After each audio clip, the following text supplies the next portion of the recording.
Bonsoir et bienvenue dans les rendez-vous de l'info. On commence bien évidemment une nouvelle saison, mais comme la précédente, ce sera de l'actualité et encore de l'actualité en compagnie d'invités. Je vous propose donc d'aller retrouver mon invité qui nous attend quelque part par ici, pas très loin de nous.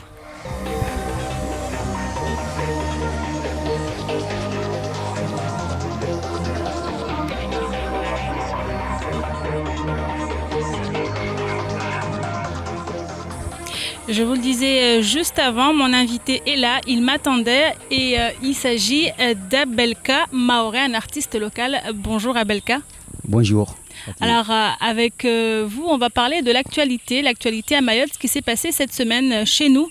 En l'occurrence, cette affaire à Bouyouni, des habitants qui ne sont pas contents et qui ont manifesté leur colère en saccageant des terres qui appartiennent à des habitants qu'ils disent d'autres villages.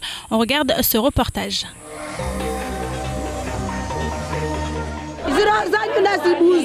Au vu des dégâts, il ne reste plus aux propriétaires terriens que leurs larmes pour pleurer. Face à lui se trouvent des administrés déterminés et fatigués de devoir vivre entassés les uns sur les autres. Des habitants à qui les autorités affirment que ces terrains n'appartiennent à personne et que seul le conseil départemental a son mot à dire. Mais après 20 ans d'attente et malgré les promesses des différents maires de Bandrabois, c'est avec la volonté de changer leur quotidien que ces mamans se trouvent actuellement dans la rue pour exprimer leur colère.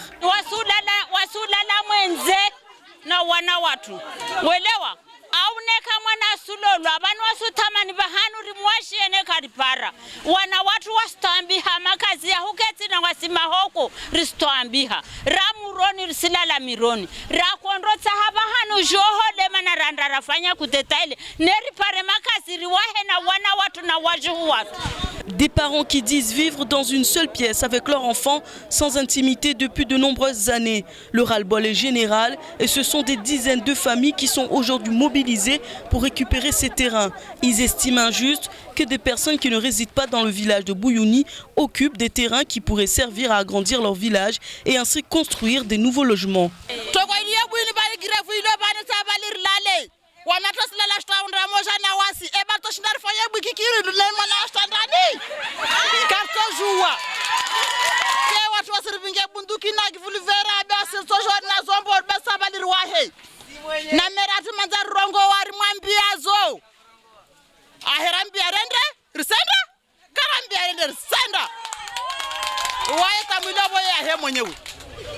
Depuis mardi dernier, les habitants de Bouyouni ont bloqué l'accès au terrain situé en hauteur du village.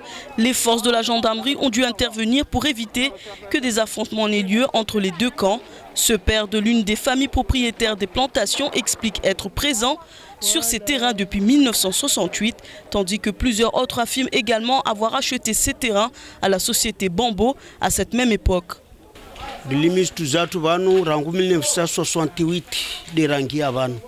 Alatu abuino kapa kaka babu hata wakaja ujoho nebasa riki ya bwana serikali de toamba mtu aketiba hanu tepara mahakumika lazima atolwe babo parce sujwa nzifie tongozao wazini ya watu wao na wasi waja banu lewo wajaja nubushi namra kuna kana mahasta bana na yeshi babu mana na kuzawa nangu tinata mamba tinabahali nso shia nyumba au tinaba nso alisacha hula. Donc ce sont des terrains que nos grands-pères et nos pères ont acquis à la société Bambao, que malheureusement l'État français et le Conseil général et aujourd'hui le Conseil départemental n'ont pas voulu, ont refusé de nous les régulariser.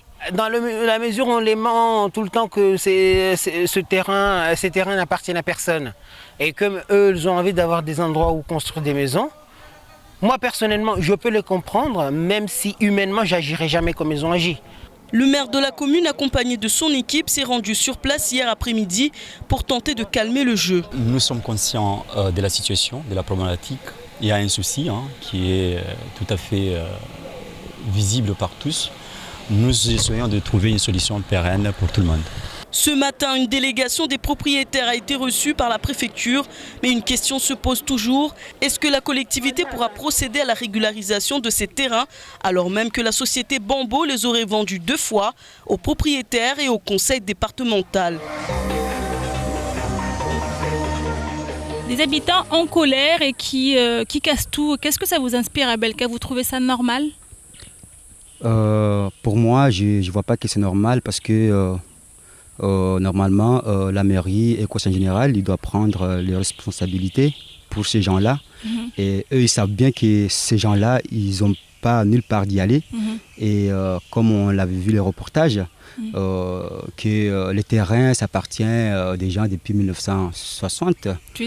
Et ces gens-là, eux, ils pensaient que demain, que leur terrain, ça va leur appartenir parce que nous, avec la loi qu'on a actuellement, si tu habites là pendant 10 années, normalement, si on doit t'enlever là où tu es, il faut qu'on te donne un endroit pour que tu sois bien avec tes enfants quoi, ou avec la famille.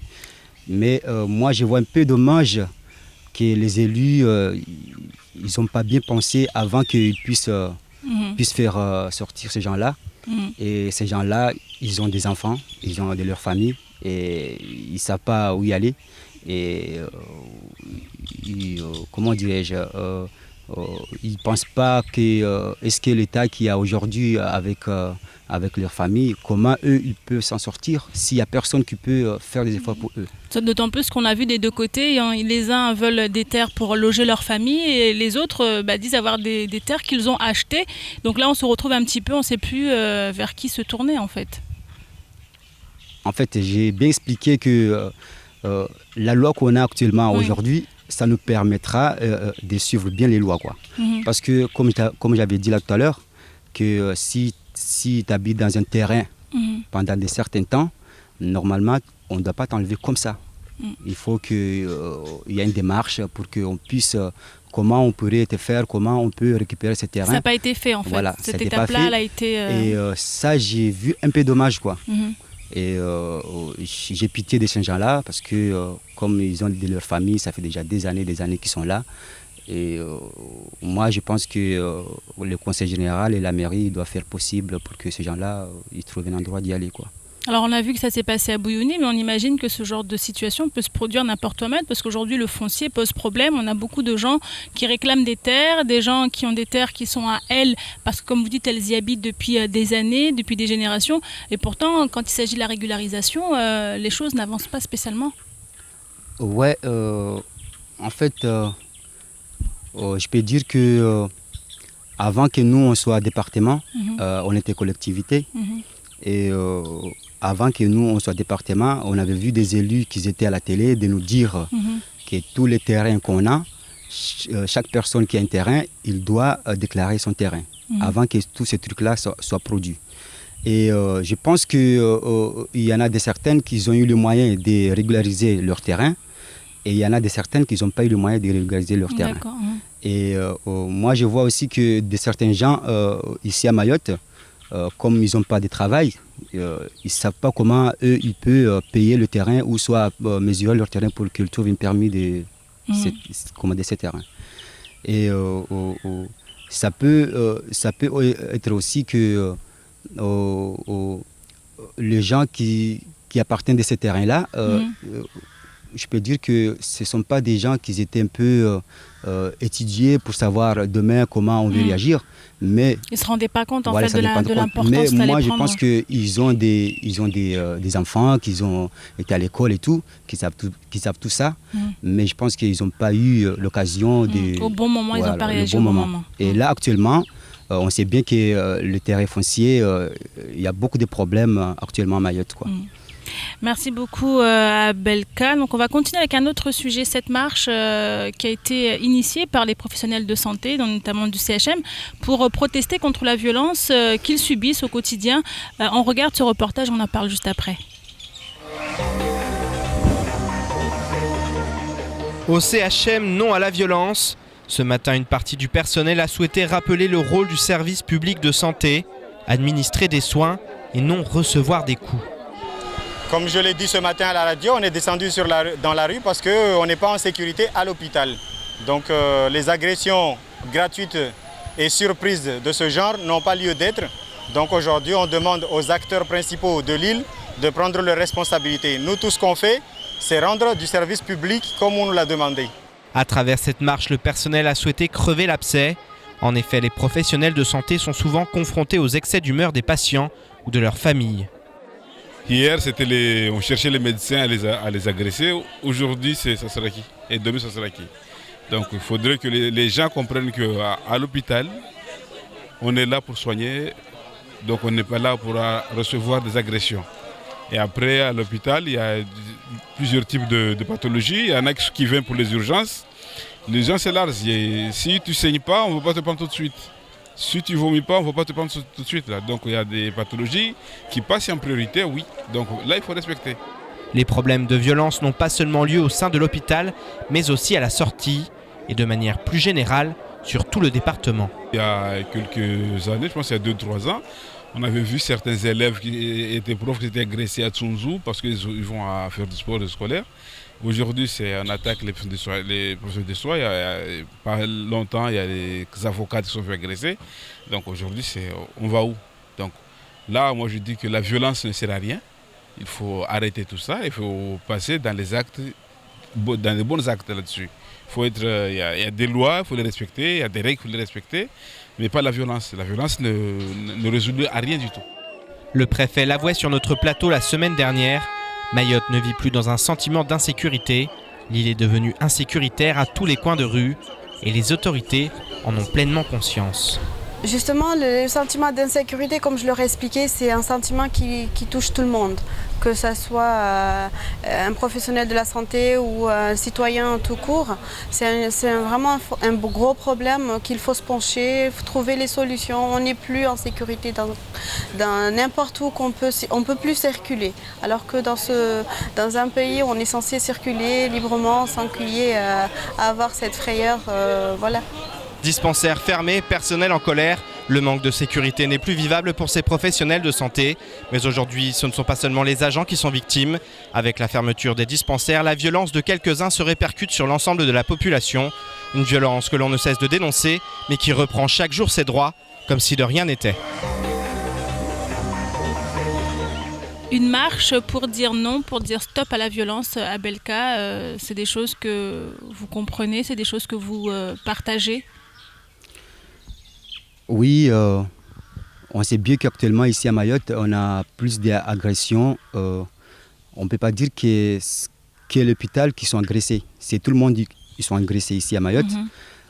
Parce que les jeunes qu'on a aujourd'hui, on sait bien que ces jeunes-là, ils ont besoin des choses ou ils ont besoin d'un truc. Moi, je ne peux pas dire que ces jeunes-là, ils sont coupables. Hein. Mais, donc vous trouvez que c'est normal alors qu'ils s'adonnent à de la violence comme ça? C'est pas. Nous, on sait bien que ce n'est pas normal. Oui. Mais ça s'explique. Je peux dire que là, actuellement, aujourd'hui, ici à Mayotte, on a plusieurs jeunes qui sont un peu abandonnés, qui sont un peu distingués. Pourquoi?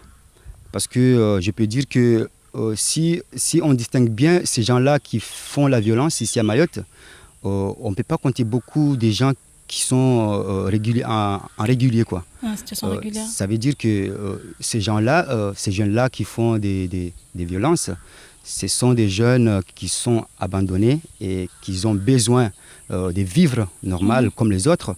Et ça peut être aussi que... Abandonnés par qui? Par leurs parents, par les autorités, par la population, par qui?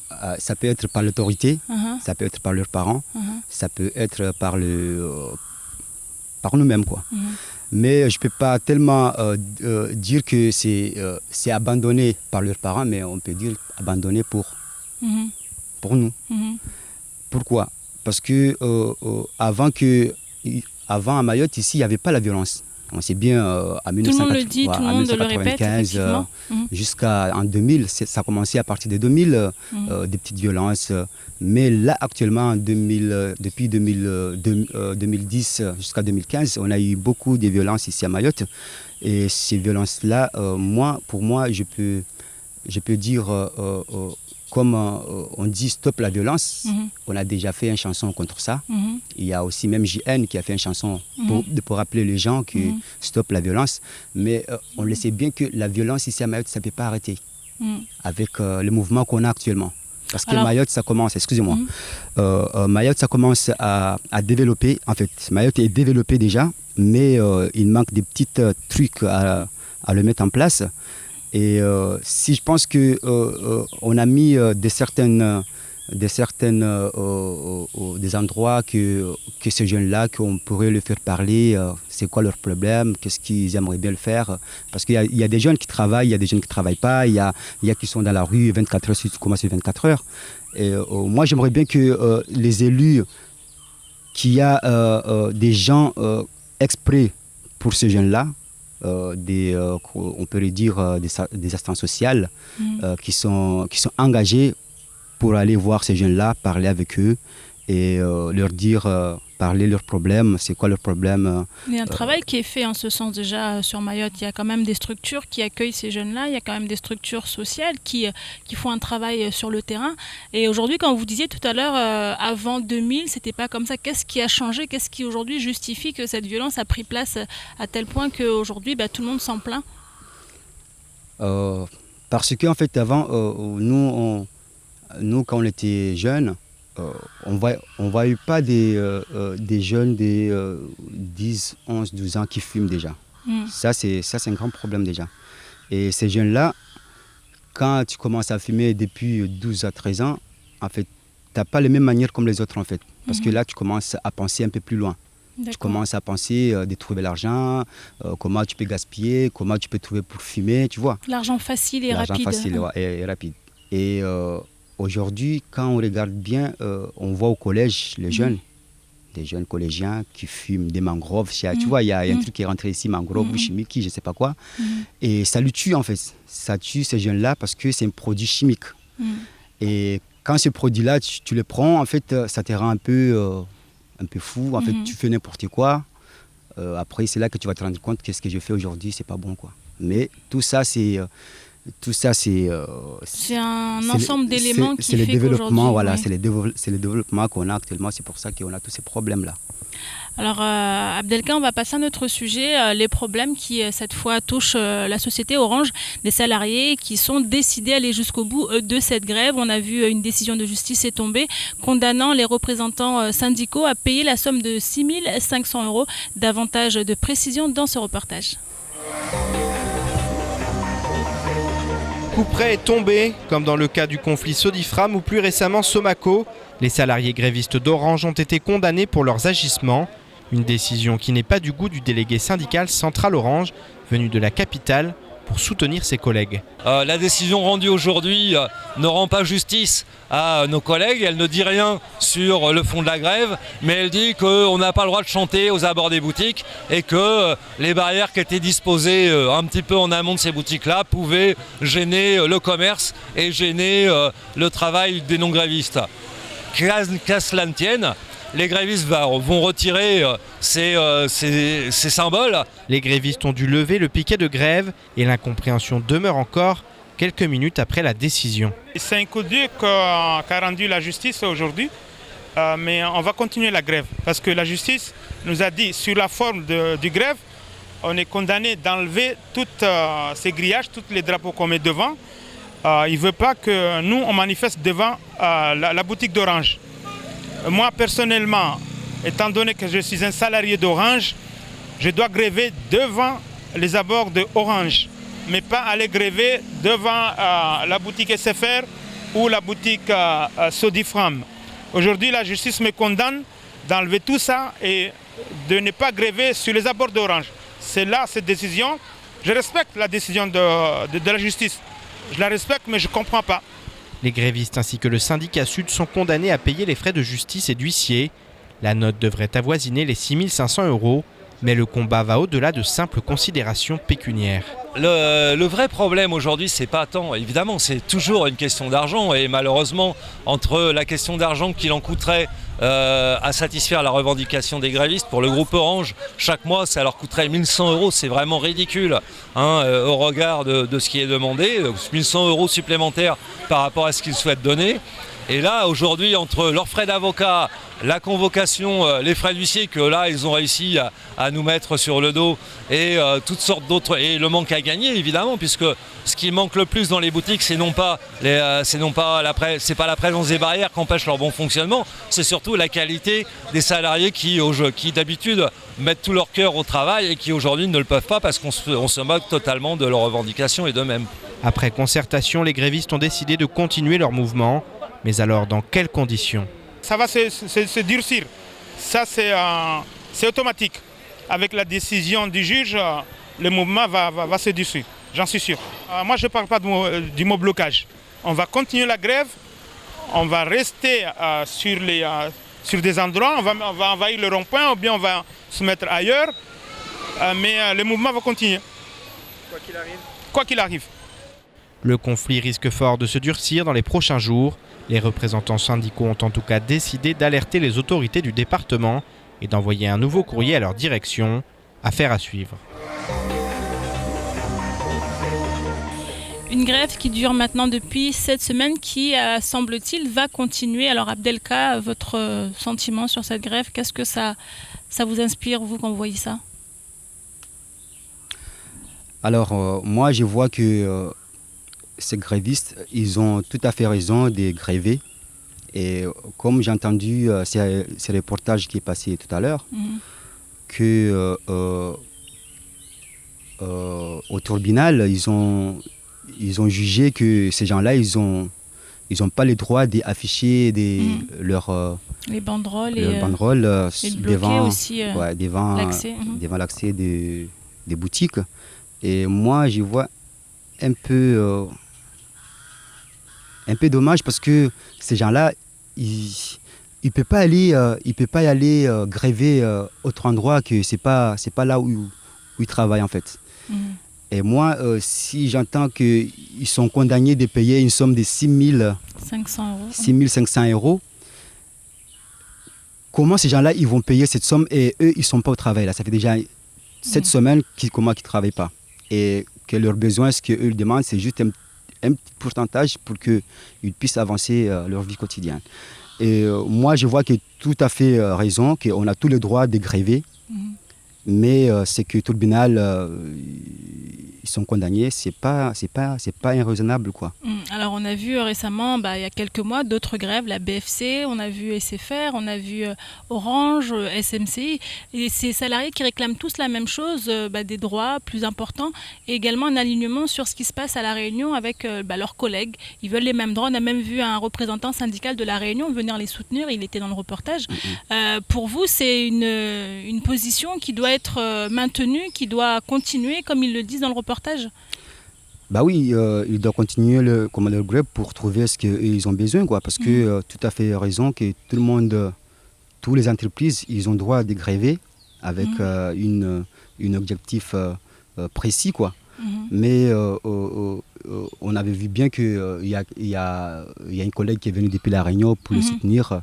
Et on voit que c'est un truc intéressant parce que si ce n'était pas intéressant, il ne peut pas venir ici pour rien, quoi.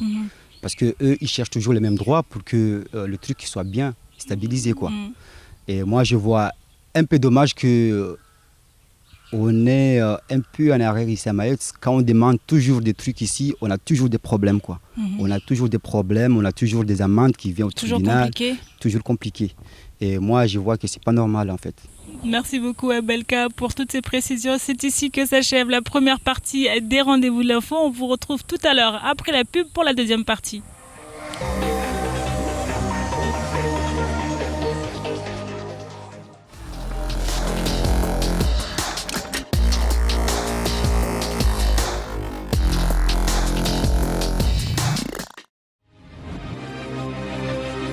Toute l'info qui concerne Mayotte est sur l'infoquoisi.fr. Véritable fil d'information mahoraise, l'infoquasi.fr est totalement gratuit. Pas de long discours, une photo, une vidéo et 2 phrases d'explication. C'est suffisant pour comprendre une information. L'info en temps réel est totalement gratuite, c'est uniquement sur l'infoquasi.fr. L'infoquasi.fr pour tous ceux qui veulent tout savoir et tout de suite. L'infoquasi.fr, il fallait le faire.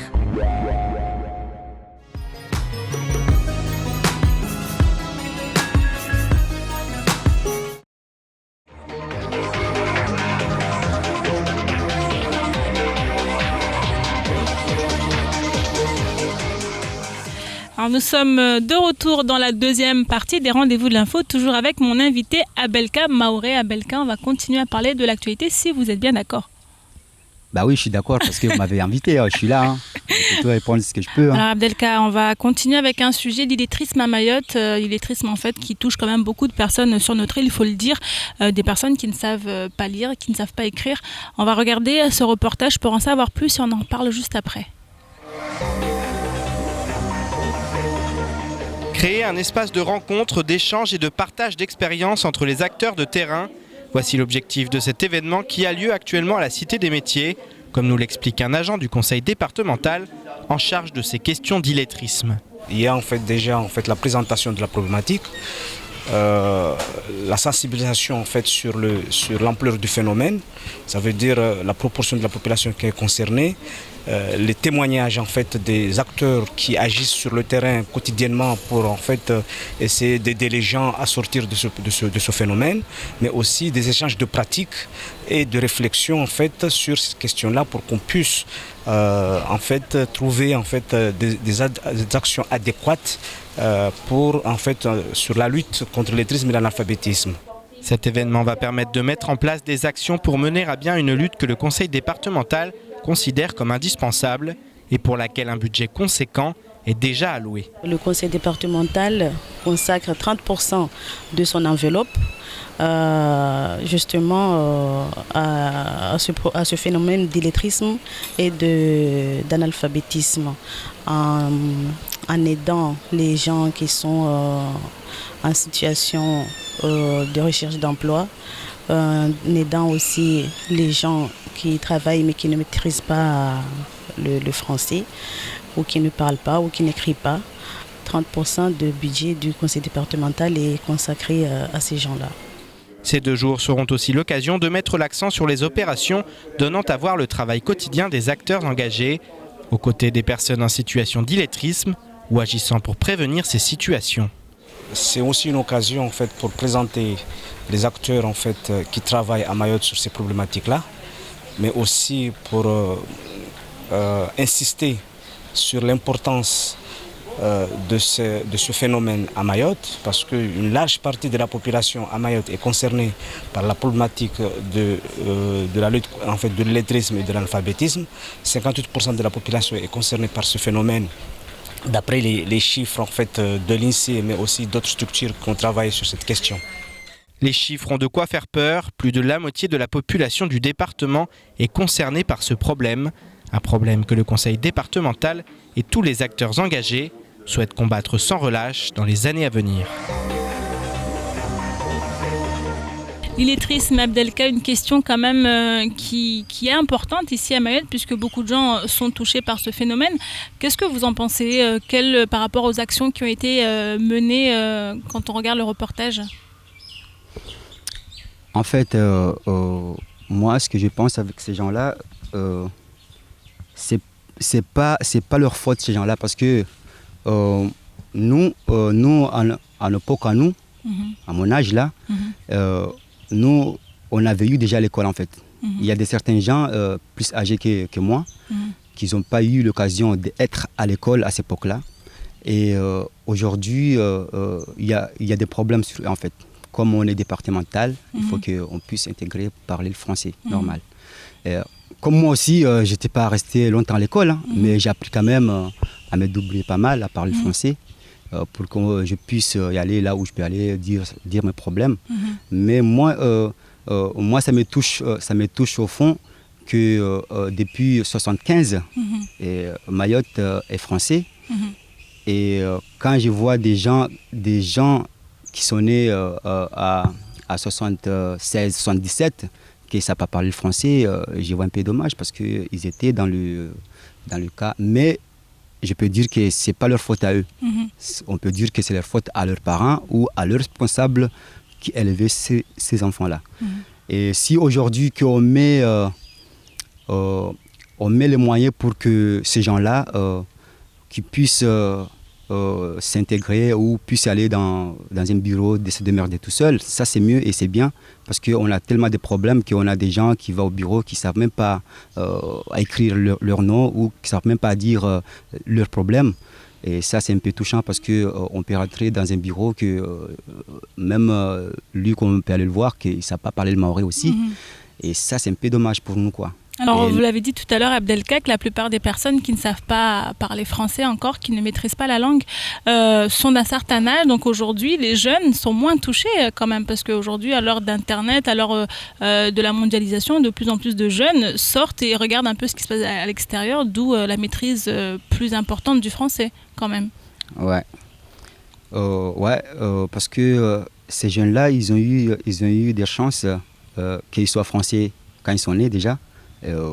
Et là aujourd'hui, comme on a tout Internet, on a beaucoup des médias pour voir Internet. Et ces gens-là, ils apprennent vite. Tu peux en avoir un jeune de 2-3 ans qui parle mieux français que moi. Parce que pourquoi? Son cerveau, il est bien léger plus que moi, parce que moi, j'ai appris le français quand j'avais 20 ans. Mais c'est plus simple de lire et écrire après par la suite quand on comprend ce qu'on lit et écrit. Voilà. Et quand tu comprends déjà ce que tu lis et comme tu dis est écrit, ça c'est un peu intéressant parce que c'est un bon truc déjà pour toi. Mais si tu n'as pas été à l'école, c'est difficile. Hein? Tu peux parler le français, mais tu ne peux pas le lire. Hein? ça c'est très bien. Tu peux parler le français parce que c'est une langue comme toutes les langues, quoi. Alors l'actualité, c'est aussi le tourisme ici à Mayotte. Le salon du tourisme, le 4e, est en place sur notre île. On va voir un petit peu dans ce reportage quelles sont les implications de ce salon et des orientations prises par l'Office de tourisme de Mayotte. Mayotte souhaite s'ouvrir au monde et la conférence de presse du jour a accueilli 2 journalistes allemands invités pour 6 jours à découvrir l'île Lagon. Ils sont actuellement guidés par un consultant qui travaille avec le comité du tourisme de Mayotte. Après leur séjour, un article paraîtra dans un magazine qui compte 8000 lecteurs intitulé Tourisme actuel sur la destination Mayotte. Für fast alle 8000 deutschen Reisebüros. C'est difficile à dire parce que M. Music travaille pour un magazine qui s'appelle Touristique Actuel. Ce magazine est distribué sur toutes les agences de voyage en Allemagne. Il y en a à peu près 8000. Donc c'est difficile de dire quelles sont les retombées de cet article. Les 8000 agences de voyage ne connaissent pas Mayotte. Et le but de l'article, c'est de faire découvrir Mayotte. Et probablement, une fois qu'ils auront compris où se trouve Mayotte, ils auront plus de facilité à vendre Mayotte. La présidente du CDTM a tenu pour l'occasion à inviter pour la première fois la délégation des îles Vanille à Mayotte, présent pour le 4e salon du tourisme. C'est montrer l'intérieur de l'île à travers ses richesses et potentialités, aussi bien en termes de patrimoine naturel, mais aussi culturel, qu'en termes d'offres d'activités liées au vert. Et randonnée, quand je dis randonnée, on doit visiter jardin botanique, etc. etc. Deuxième motivation principale, c'est respecter le positionnement de la destination Mayotte en termes d'image avec le triptyque terre, mer et culture. Voilà.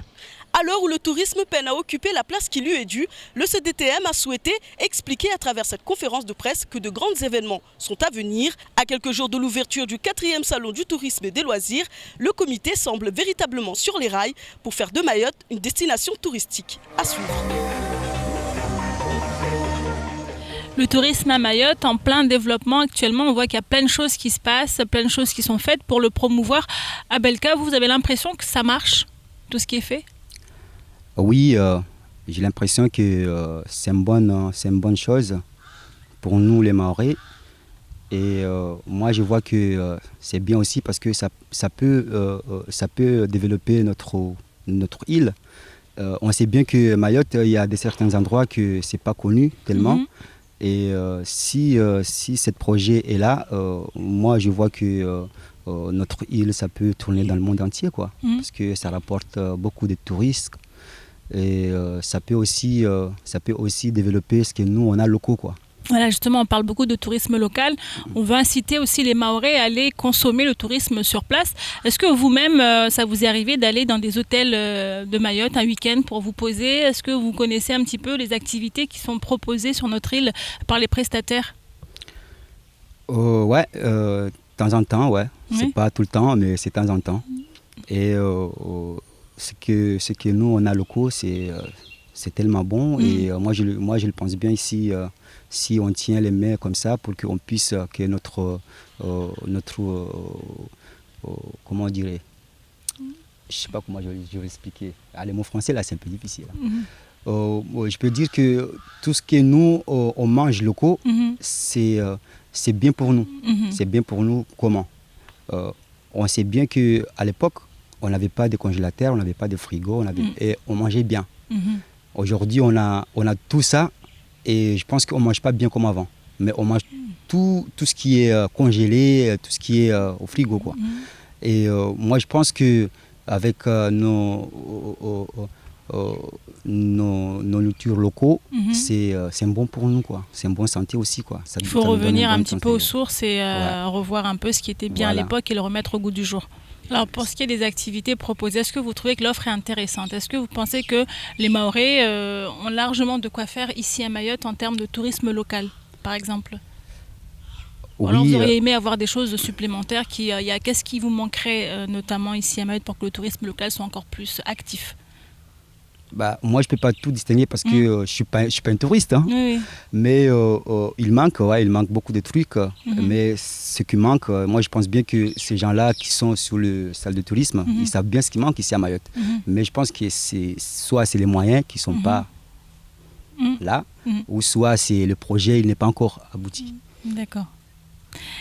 On va continuer, Abdelak, avec cette initiative d'un jeune entrepreneur qui a trouvé la bonne idée et la manière de concrétiser son idée pour pouvoir subvenir à ses besoins et créer de l'emploi. On regarde ce reportage et on en parle après, Abdelkar. Certains doivent user de leur imagination pour gagner leur vie à Mayotte. Des batteries pleines, 2 photocopieuses et pour 20 centimes la copie. Le tour est joué. Les affaires fonctionnent pour cet entrepreneur. Dino offre un service de photocopieuse mobile devant les administrations du chef-lieu. Une idée qui ravit les administrés. Monsieur Dino Arsaïd Diana Tongonyeng. Mana wantu ikambanir sala ambalar mwe maure. Ambartage préfecture. Wakati kambarsda les dossiers zatu. Bon, waya sparar facilité kam. Sparar fanya scopie arriva hauharaka. Bon, en fait, sir Saïdia. Une petite entreprise qui ne connaît pas la crise, avec le nombre de personnes qui affluent chaque jour dans les administrations, le besoin en photocopie est réel.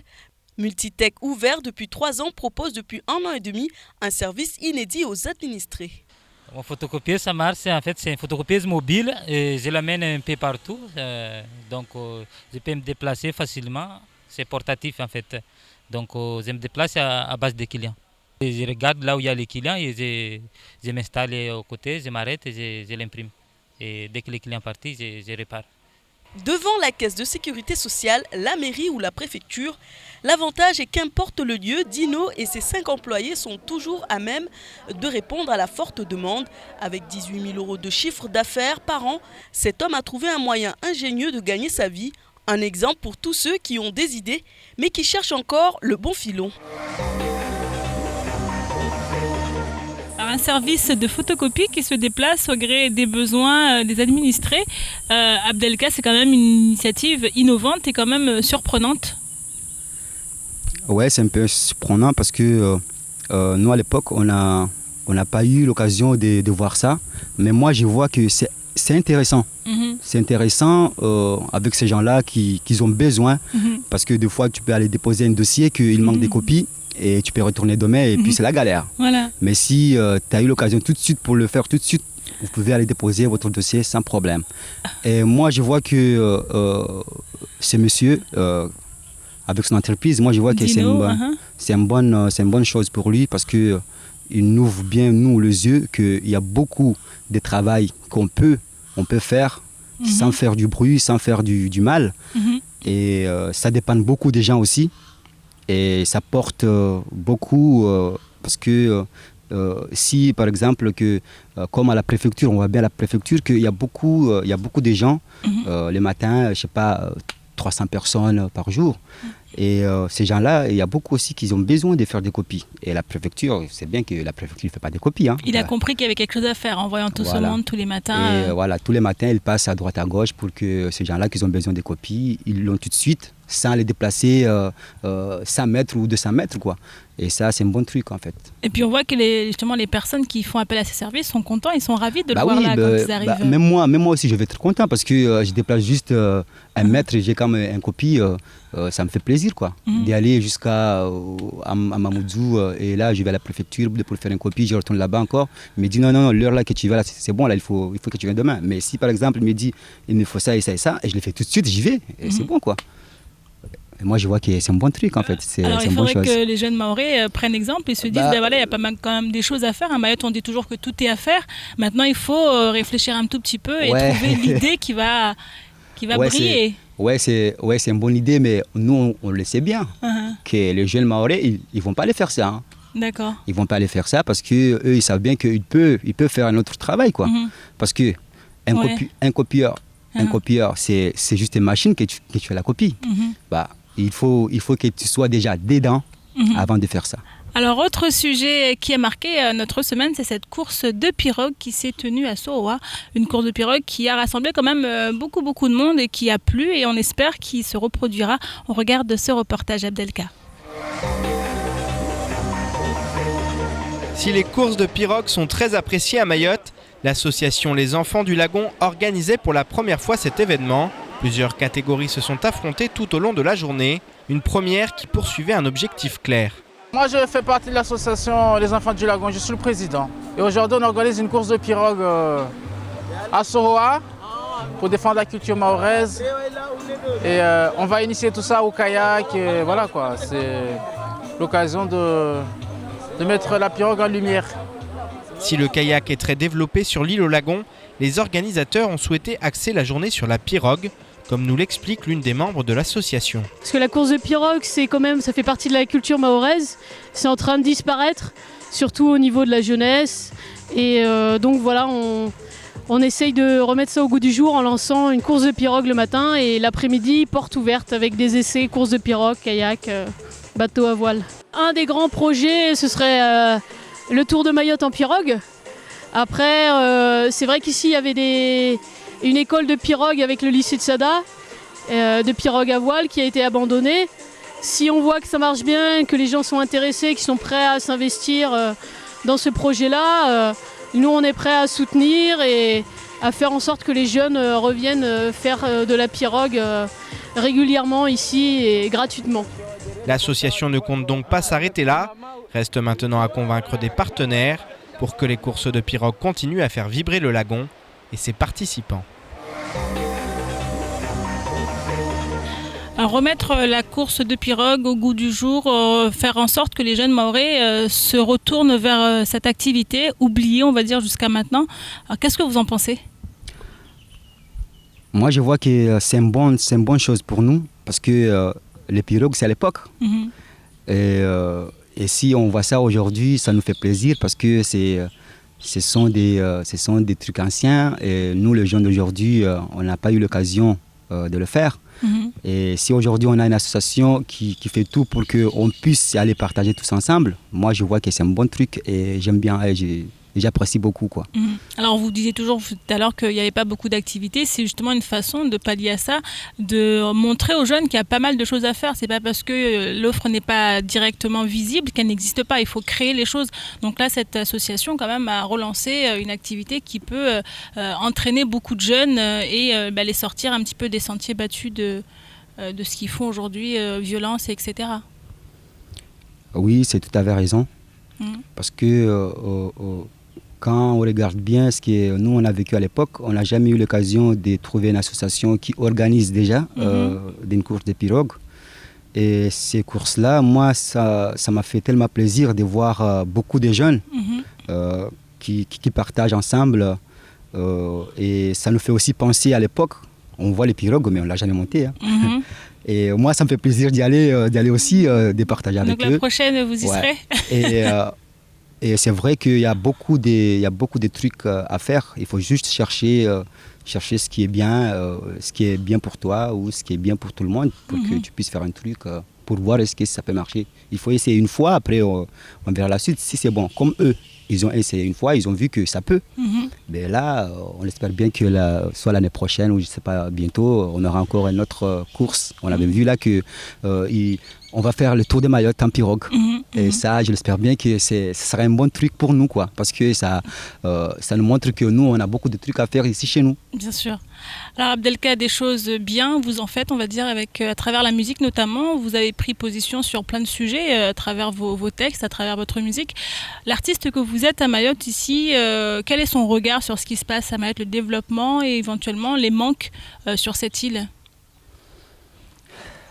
Si moi je dis comme ça, en fait, moi je peux dire que nous les artistes, on est un peu abandonnés en fait. Comment? Je ne peux pas dire qu'on est abandonné pour tout le monde, mais on est abandonné de certaines choses qu'on ne peut pas en avoir. Comme quoi, on n'a pas d'aide. S'il y a des aides, mais on ne sait pas comment on peut passer pour en avoir ces aides-là, pour qu'on puisse s'en sortir, parce que c'est notre travail, c'est ce que nous on aime beaucoup. Et je pense qu'ici à Mayotte, on est plusieurs artistes qu'on a les mêmes problèmes. Même pour te produire un album, c'est pas facile, c'est trop difficile déjà si tu es tout seul. Et il faut en avoir des managers, il faut en avoir des subventions, ou soit quelqu'un qui peut t'aider, ou soit en avoir des gens qui sont tout près de toi, qui aiment bien ce que tu fais, ils t'aident au moins un peu. Mais si pour t'en sortir tout seul, c'est trop difficile. C'est trop difficile. Et moi, là, j'ai déjà fait mon premier album, j'ai eu aucune aide. Et si tu regardes bien ce que j'ai gaspillé dessus, c'est pas facile. Et c'est pas facile que tu sois tout seul pour se produire déjà, ici. Et moi, notamment, quand je regarde aussi mes collègues artistes, qu'ils ont besoin de sortir un album, mais il manque les moyens de financement, je vois que c'est un peu dommage parce que si on regarde bien Mayotte, chaque année, on n'a pas plus de 4 albums qui sortent. Et pourtant, les artistes sont nombreux pourtant. On est plusieurs ici. Pourquoi? Parce qu'on n'a pas d'aide. On n'a aucune aide pour qu'on puisse avancer nos cultures. Donc ça freine un petit peu la production musicale et artistique à Mayotte. Voilà. Et ceux qui arrivent à se produire, ce sont des gens qui travaillent. D'accord. Et ça veut dire que si tu veux être un artiste ici à Mayotte, il faut que tu sois un employé. Ça veut dire que la musique, tu le fais juste pour plaisir, mais ce n'est pas un emploi. Ici, chez nous, on ne compte pas. On ne peut pas vivre encore de son art ici à Mayotte. On ne peut pas vivre avec la musique ici à Mayotte. C'est impossible, en fait. Je pense qu'on n'a pas encore intégré la statue qui prouve que les artistes locaux qui peuvent vivre avec ce qu'eux, ils font ici. Si on a ça, je pense que là, qu'on peut avancer un peu avec ce que nous on a. Alors, une chanson marquante de l'album, quelle chanson il faudrait retenir? J'ai une chanson que je l'ai composée avec Trio Ngazi. Et cette chanson qui parle des jeunes qui fait croire à leurs parents qu'ils vont à l'école. Ah. Ouais. Et ces jeunes-là, je pense que demain, soit ils vont regretter, ou soit ils ne peuvent pas être bien comme les autres, quoi. Pourquoi? Parce que moi, en fait, là où j'habite, je suis tout près de collège. Et quand je regarde les jeunes qui font croire à leurs parents qu'ils vont à l'école et qui sont derrière le collège, ça me fait un peu mal, quoi. Parce que nous, on n'a pas eu tellement l'occasion Ils ne se rendent pas compte de la chance qu'ils ont. Voilà. Et moi, et la chanson, c'est « Tu as de la chance ». Tu as de la chance d'être encore à l'école. C'est le titre de la chanson. Et moi, j'aimerais bien que ces jeunes-là profitent de leur vie parce qu'ils ont toute l'occasion d'étudier et d'avancer. Et je l'espère bien que si la chanson sort, qu'ils peuvent aussi penser aussi leur avenir demain, quoi. Ouais, parce que c'est une porte ouverte sur leur avenir, bien évidemment. Merci beaucoup Abelka pour toutes ces précisions. Merci d'avoir pris le temps de répondre à nos questions et de nous avoir donné également votre point de vue sur la situation à Mayotte, l'actualité chez nous. C'est ici que s'achève donc cette émission Les Rendez-vous de l'Info. On se retrouve demain avec un nouvel invité pour de nouvelles infos. Tu as de la chance d'être encore à l'école. Les autres demain vont être jaloux. Tes parents croient en toi, ne les déçois pas. Pense à ce qui t'attend. Si tu ne fais rien, pourquoi suivre les autres? Fais ton chemin. N'oublie pas que tu tiens ton